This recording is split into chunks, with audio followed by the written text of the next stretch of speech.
In today's session, as a part of the marginal costing, we would be learning the concept of cost volume analysis.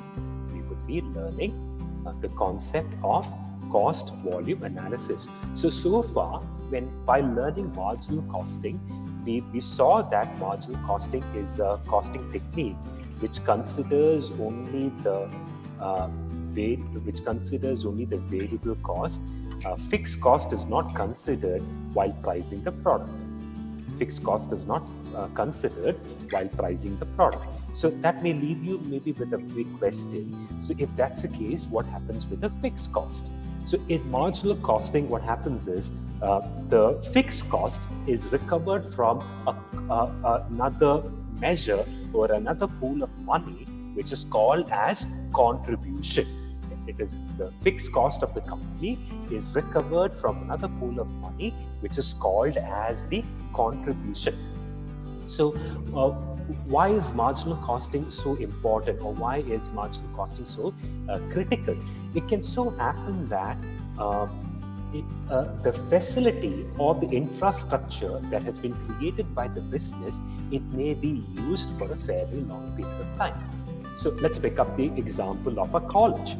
Now, for the college to function effectively, the college has to create certain infrastructure. The college has to purchase land, the college has to construct buildings, the classrooms have to be furnished, there has to be chairs, there have to be tables, there have to be benches, there have to be lights, fans, etc. Now imagine if the college were to follow absorption costing. Imagine if the college were to follow absorption costing in order to determine the fee that they were supposed to charge. Okay, so according to absorption costing, both fixed cost and variable costs would be recovered from the price of the product. So for the college, fixed cost would be in terms of creating infrastructure. Variable cost would be in terms of the running cost, revenue expenditure, or salary, the remuneration they have to pay to the administration staff, the salary they have to pay to the professors. So all this would be variable cost. So on the basis of absorption costing, what will happen is they will have to recover both variable as well as fixed cost from the fees of the course. But what you have to remember is the fees, the infrastructures that the institution is creating, it can be reused. It is something that can be used over and over again. So will the fixed cost be recovered in 5 years, 10 years, 15 years? So if they decide to recover the fixed cost in 15 years, what happens after 15 years? So which means for the first 15 years, they will have to price the fees very highly. So these were some shortcomings that we had with absorption costing. Whereas if the institution applies the concept of marginal costing, what would happen is the same infrastructures can be reused maybe for a fairly long period of time. For example, these concrete structures, they usually have a life of around 100 years. So which means that the buildings can be used for a period of 100 years. So instead of pricing the fees very high, they can think about recovering the fixed cost from another pool of money, which is called as the contribution. Okay, which is called as the contribution. So this is the scenario. This is the place where contribution is really relevant. So now coming back to what we have to study as a part of today's session, we would be learning the concept of cost volume analysis. We will be learning the concept of cost volume analysis. Now, let us look at what is meant by CVP analysis, or cost volume analysis.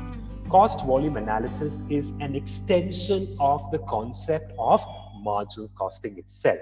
It is an extension. So what is marginal costing? Marginal costing is a costing technique where you're considering only the variable cost. Fixed cost gets recovered from the profit, or another measure that you call as contribution. So in marginal costing, you're pricing the product based on the variable cost. The fixed cost gets recovered from another pool of money, which is called as the contribution. So CVP analysis that we are learning as a part of today's session is an extension of that concept. So again, CVP analysis considers or it factors only your variable cost. our session. So cost volume analysis is usually applied by the key decision makers of the organization in order to take some decisions in the business. So when you look at the organization, there are three levels of management. You have the top management, then you have the middle management, and then you have the lower level of management. So CVP analysis is not a technique that can be applied by all the levels of management. CVP analysis makes sense, or the techniques of CVP analysis would be relevant only to the top management, because they are the ones who usually take very important decisions with respect to the organization. So when you look at management profiles like general manager, vice president, CEO, these designations are meant to give a sense of direction for the organizations. So CVP analysis is a technique that cannot be applied at all levels of management. It is something that is relevant for the top level management.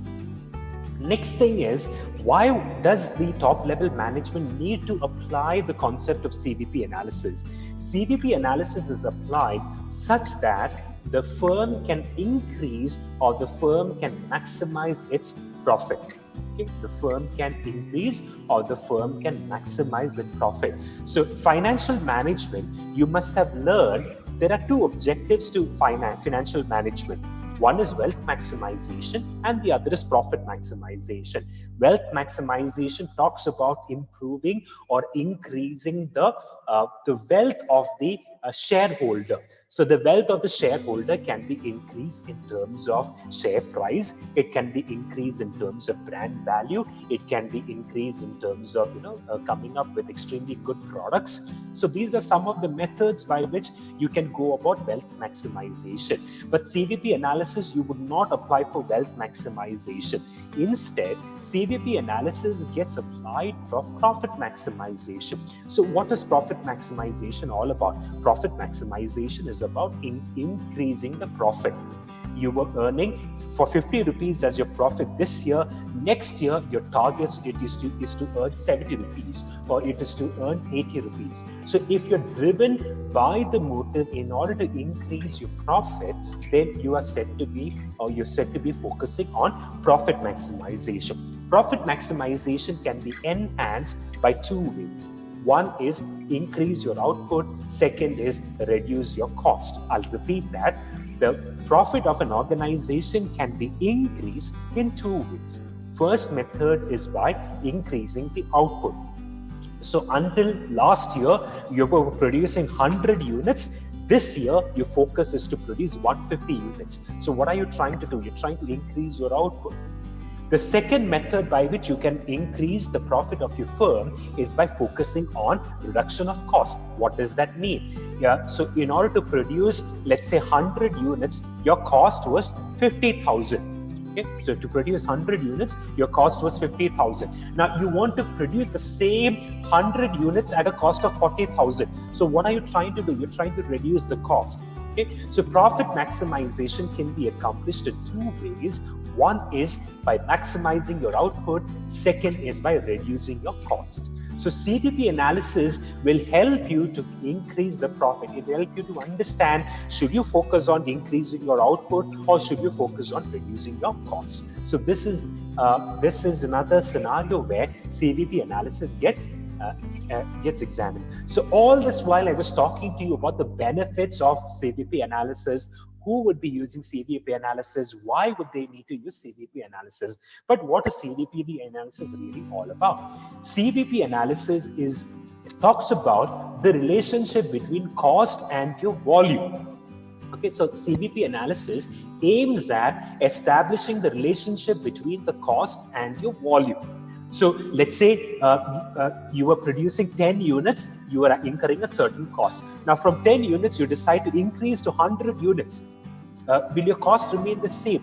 Do you tend to have, is there any benefit that you're having? Okay, is there any benefit that you're having? So in economics, there is a very important concept which is called as scale of economies. It is called as scale of economies. So what do you mean by scale of economy? Or it's called as economies of scale. It is called as economies of scale or scale of economics. What does that mean? It means that you tend to reduce the cost by going in for mass production. Okay, you tend to reduce the cost by going in for a mass production. So let's pick up a few examples in that line. Let's think about the example of Bentley car. Okay, Bentley focuses on producing limited number of cars or vehicles in a given year. But at the same time, a car manufacturer like Maruti, they would focus on mass production. Okay, so the focus is entirely different. Okay, so how does Bentley car you would be using for commutation, whereas a Maruti's car also you would be using for communication. But why is there a huge difference between the price? Or let's think of the example of also Rolls-Royce Phantom versus, let's say, a Maruti Alto 800. Why is there a huge difference? Excuse me. Why is there a huge difference in the price? A Bentley would also run on a petrol engine. Maruti Suzuki 800 will also run on a petrol engine. But why is there a huge difference in the price? This is because Rolls-Royce, their focus is on producing limited number of units, whereas Maruti focuses on producing large number of units. So they are accomplishing what is called a scale of economies. So by going for a mass production, they're able to bring down the cost. Okay. So CVP analysis helps you to examine and understand what is the relationship between your cost and your volume, and what impact does it have on your profit levels. Okay, so your CVP analysis focuses on, it talks about the relationship between your volume, it talks about the relationship between your cost, and how does by tweaking, by playing around with your cost and your volume, how does it impact your profit? So that's CVP analysis. Now, CVP analysis focuses on understanding, by changing your levels of production, what impact does it have on your profit? Okay, by changing your levels of production, what impact does it have on your profit? So I'll just give you I'll give you a very good example. ID Fresh, the company ID Fresh, which focuses on ready-made or ready-to-cook food items. So you must have seen ID Fresh, Fresh's products. Okay, they deal with dosa batter, they eat with vada batter, they have ready-made chapati, ready-to-cook chapati, they have ready-to-cook wheat parotas, etc. Okay, so the company started in Bangalore. It is run by a person called as PC Mustafa, and PC Mustafa, way back in 2006, when he was studying in IIM Bangalore, that is when this idea of having a ready-to-cook food chain, that idea struck him. Okay, so until 2019, ID Fresh was focusing on Tier 1 cities. Okay, they were focusing exclusively on Tier 1 cities. So they did very well in Bangalore. From Bangalore, they expanded to Mumbai as well. They did very well. But 2019, the company's focus changed. They decided to focus on Tier 2 and Tier 3 cities as well. So now they're having a pan-India expansion plan. They're planning to get into Tier 2 cities like Mysore, Visakhapatnam, so those kind of places as well. Okay. Also, I was just reading about PC Mustafa's vision for the company for this upcoming year. They're deciding to expand their operations into Gulf countries as well.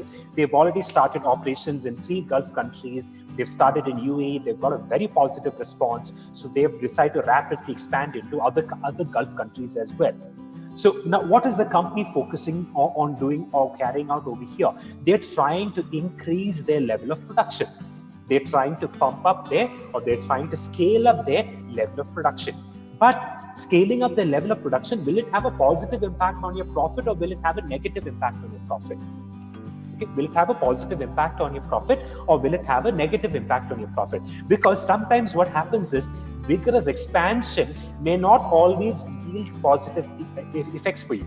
So I'd like to touch upon the case of Bharati. Okay, the Indian firm Bharati, which owns the brand Airtel. They were one of the largest telecom players in India, and Sunil Mittal, the founder and the present chairman of Bharati, he decided to, he became very ambitious. He decided to scale up the operations of Bharati under the brand name Airtel, and he decided to get into the country of or into the continent of Africa. Okay, so they decided to get into the continent of Africa. They went out, they acquired another company called as Zain Telecom, and they got a very good presence of.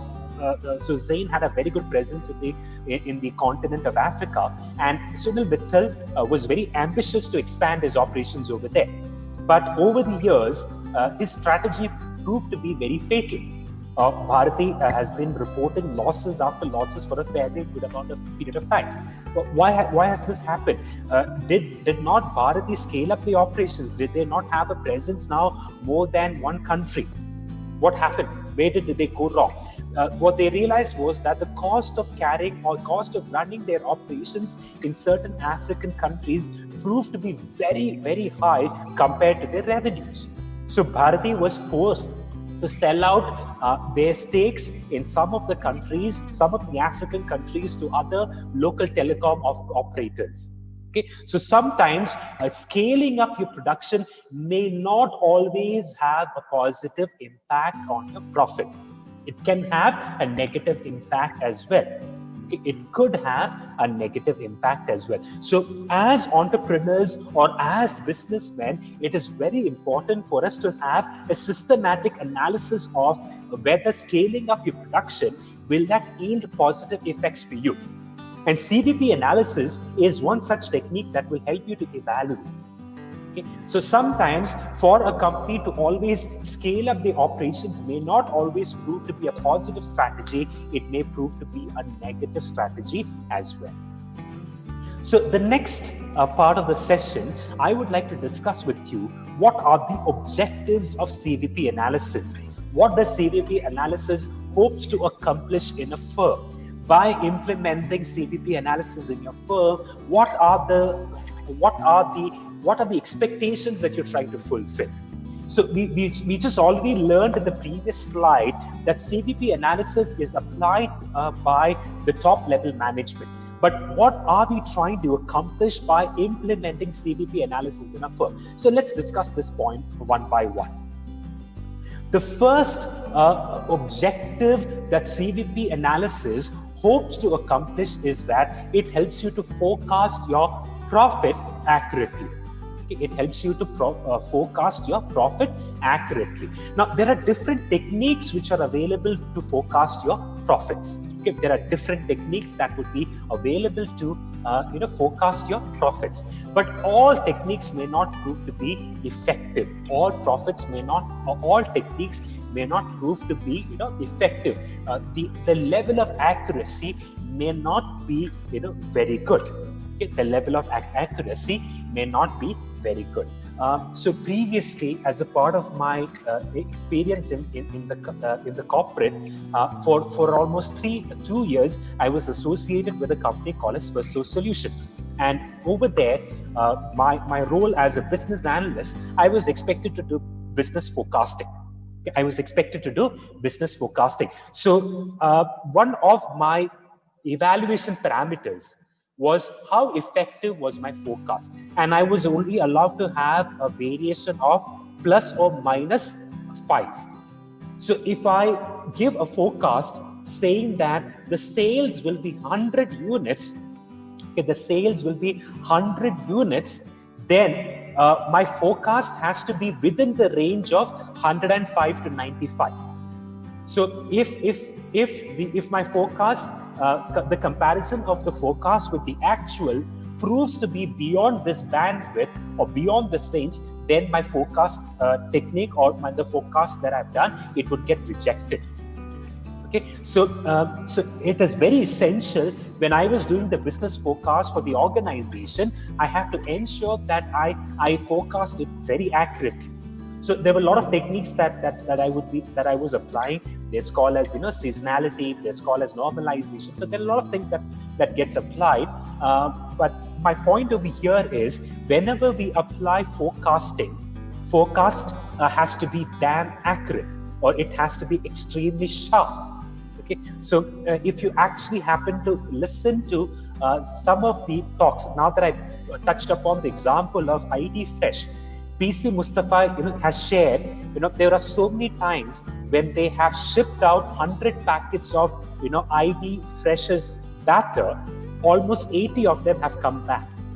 Okay, why has that happened? Because the company was not able to forecast they were not able to forecast the demand of the customers accurately. They were not able to forecast the demands of the customers accurately. So imagine ID Fresh is packing and sending out 100 packets of ID Fresh batter, 80 of it is coming back. So what PC Mustafa did way back in the year 2008 and 9 was he brought in the concept of machine learning, artificial intelligence, and then he brought in the concept of geotagging the shops, and then he was able to forecast the demand much better. And today ID Fresh, they have a forecast accuracy of 99%. What does that mean? So from 80 packets being shipped back, today the company has managed to achieve a forecast accuracy where only one packet would come back. So if the company sends out 100 packets of fresh batter, only one packet would be coming back. So what did the company focus on? What did PC Mustafa focus on? PC Mustafa focused on improving the forecasting accuracy. So he managed to do this by bringing in the concepts of artificial intelligence, machine learning, etc. Okay, but now we are dealing with costing, and so as a part of costing, for you to estimate, for you to forecast your profits very effectively, accurately, you need to have sound and robust techniques in place. So for this, CVP analysis is one such objective that will help you to do so. The next objective of CVP analysis is CVP analysis will help you to set up flexible budgets. Now, as a part of management accounting, when we dealt with the classifications of budgets, we saw that there are two important types of budgets. You have fixed budgets and then you have flexible budgets. Fixed budgets, once the budget gets prepared, once the budget gets finalized, there would not be any changes. You would not be incorporating any changes. You're not open to any modifications. Then you have what is called as flexible budgets. So flexible budgets, you would be preparing for various levels of operation. You'll be preparing for various levels of activity. So depending on the level of activity, depending on what is the present market scenario, you would go about adopting one budget. So that is called as the flexible budget. So CVP analysis gives you the adequate inputs for you to prepare flexible budget. It helps you to prepare budgets for the various levels of output. So this is next objective of CVP analysis. Then next objective is that CVP analysis helps in formulation of price as well as price policies.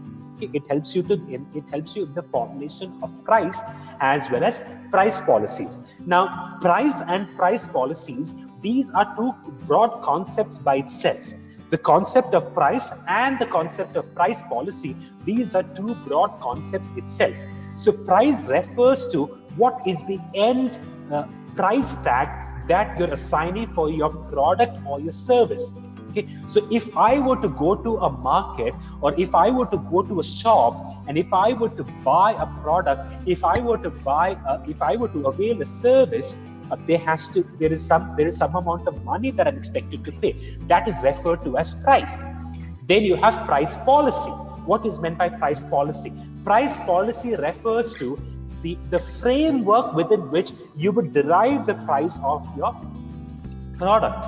Okay, are you following absorption costing? Are you following marginal costing? If there is a sudden variation in the raw material, will you immediately pass on that price to the end owners or the end customers? So I'd just like to pick up on the example of LPG. Okay, the LPG gas cylinders that we use at home. Now, or some time back, not now, ever since lockdown has come into place, the government has lifted up the subsidy. But a few years back, what would happen is the price of the LPG would keep varying, once in every 2 weeks. Now, why is this so? This is because depending on the price of the crude oil in the market, in the global market, the price will be revised by the companies periodically. So you have three major companies, which is HP, Indian Oil, and okay, I forgot the other name. Okay, so you have these three, Bharat. Okay, so Bharat Petroleum. So you have these three major players in the market, and what would happen is, depending on the price of crude oil in the international market, they would happen to revise the prices once in every fortnight or once in every 2 weeks.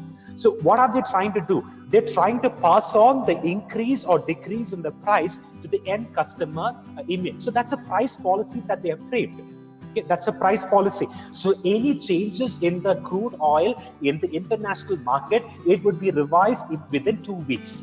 So that's a policy of the company. Okay, or another thing that can happen is, especially prior to the lockdown, when you would be visiting the gas stations or when you would be visiting the petrol pumps to fill in fuel into your vehicles, 4-wheeler or 2-wheeler, you would notice that the price would be varying, periodically. So if you happen to fill in petrol today, the price of petrol would not be the price of petrol tomorrow.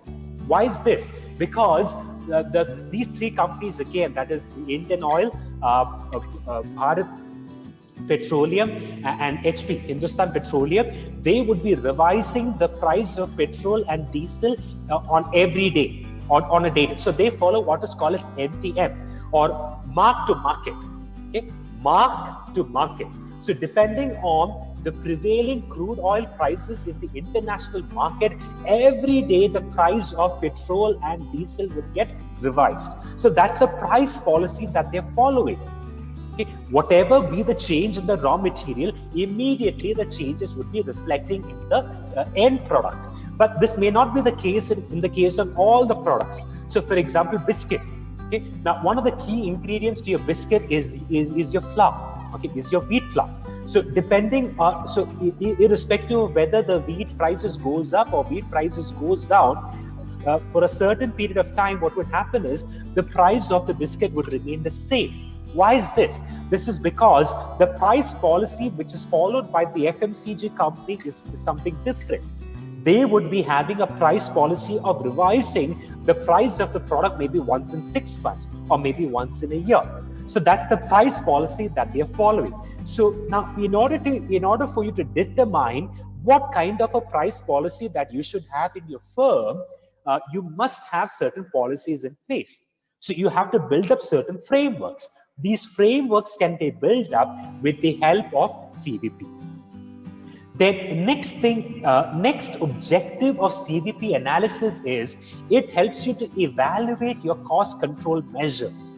Okay, it helps you to understand how effective were the measures that you placed in picture or that you brought into that you incorporated in terms of controlling the cost. In terms of controlling the cost. So in this line, I like to give another example.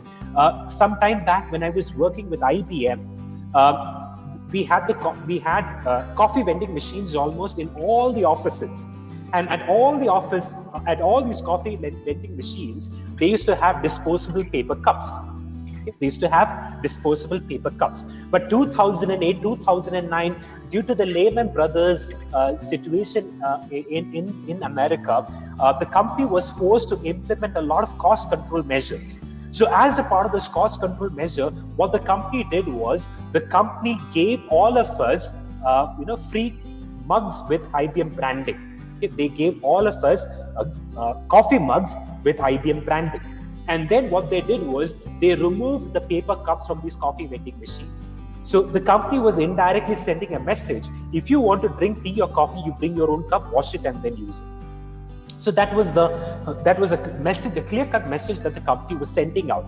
But by doing so, in Bangalore alone, the company managed to save 4 crore rupees. Okay, just by eliminating paper cups from, they had around 6 offices in Bangalore, and across these 6 offices they had around some 30,000 employees working. So you could work out the math. On an average, each employee per day they would be having 2 cups of tea, which means on an average in Bangalore alone, across their offices, that would be around 6,000 cups. I'm talking about 60,000 cups in one single day. 60,000 cups in one single day. Okay, now you work out the math. On an average, each IT employee is expected to work for 20 days a month. Okay, so 60,000 into 20. Okay, that's around 12 lakh paper cups a month. Okay, so even if I'm pretty sure all of you are well versed with what is the cost of paper cup. What is the cost of one paper cup? Let's take an average of, let's say, 2 rupees per paper cup. So 12 lakh paper cups into 2, that is 24 lakhs rupees per month. So the company is spending 24 lakh alone just for paper cup, factoring that an employee has got is consuming 2 cups of tea per day. But on an average, I'm pretty sure there are a lot of people who have done more than that. Okay, so by doing so, by eliminating paper cups from the offices, the company managed to save 4 crore rupees. Okay, so now that was a cost control measure that the company brought in. But how do you know that whether it's effective or not? Okay, it is effective or not, because the company had to give porcelain coffee mugs to everyone. So that is a cost. But the cost over there was that it was a one-time cost. It was a one-time cost. So by incurring a one-time cost, the company has managed to eliminate a routine cost.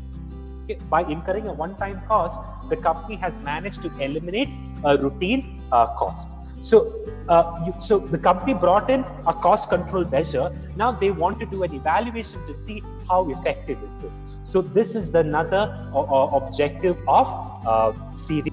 We'll just do a quick recap of what we've learned. We've discussed the objectives. I shared with you, it helps you to forecast your profits accurately. I explained to you that you can set up flexible budget. It helps you to price your products and create price policies for your products. It helps you to evaluate how effective your cost control measures were. So these are the objectives of CVP and